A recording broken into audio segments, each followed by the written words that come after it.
Welcome. We're going to talk about the Pythagorean Theorem in this video. Just a reminder, the Pythagorean Theorem says that a squared plus b squared equals c squared. It only works on right triangles. We have to have a 90-degree angle in the triangle. So we have a 90-degree angle here. So we have a right triangle. So c is the hypotenuse, which is going to be the longest side. It's the side opposite the 90-degree angle. Look at where it is. It's opposite the 90-degree angle. That's where we find the hypotenuse.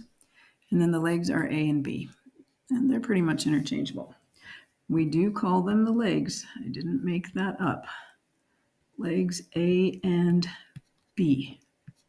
They're called the legs because they are what hold up or create the right angle. So those are the legs, A and B. We're going to just jump right into some examples.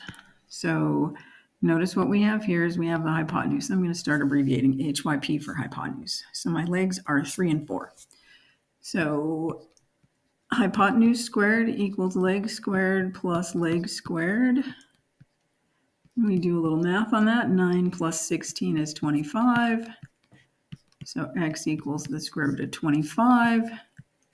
Normally we'd have to do a plus or minus square root because there are two solutions to x squared equals 25. But in this case, we can ignore the negative because x represents a length, and we are done. All right, next example. Notice that once again, the x is opposite the 90-degree angle or across from the 90-degree angle. So that's the hypotenuse again. X is the hypotenuse. So we're going to solve that for x using the Pythagorean theorem. Hypotenuse squared equals leg squared plus leg squared. So we'll have x squared equals 25 plus 100, which is 125. And then we will take the square root, but we only have to do the positive because length cannot be negative. And then I'm going to have you simplify that radical. We get 5 times the square root of 5. And if we had to have a decimal, we would just grab our calculator and do the square root of 125, which would be 11.18. But pay careful attention to the directions. If you need decimals, give decimals. If you need a decimal, don't simplify the radical first. Just grab your calculator and do the square root of 125. All right, example 3.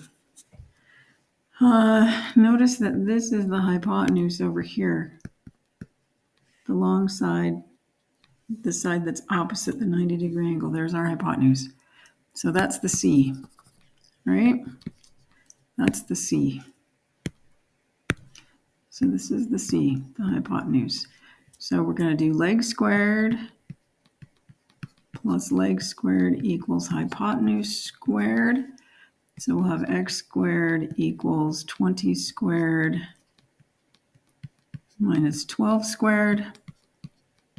200 take away 144. You can grab a calculator and do the math. It's 256. Square root both sides, but remember we only need the positive because x represents a length. And length can't be negative. And then we will grab our calculator and check to see if that's a perfect square. So square root of 256, it is. Comes out to a nice whole number. So x equals 16, and we are done. I'm going through this fairly fast because Pythagorean theorem is something you should be really familiar with already. All right, we're going to do this last example. I'm going to identify the hypotenuse first. The hypotenuse is across from the 90-degree angle, so there's the hypotenuse. Consciously think about which one is the hypotenuse and which ones are the legs so you get the numbers in the right places. I've seen lots of students always assuming that x is the hypotenuse. X is not the hypotenuse. X is one of the legs in this example. So what we have is leg squared plus leg squared equals hypotenuse squared. So x squared equals 169, take away 49. X squared is 120. We'll do the square root. We only have to worry about the positive. Normally we'd have plus or minus, but not in this case. And then you can simplify that radical and get 2 square root of 30. And then we are done. And that is the end of this video.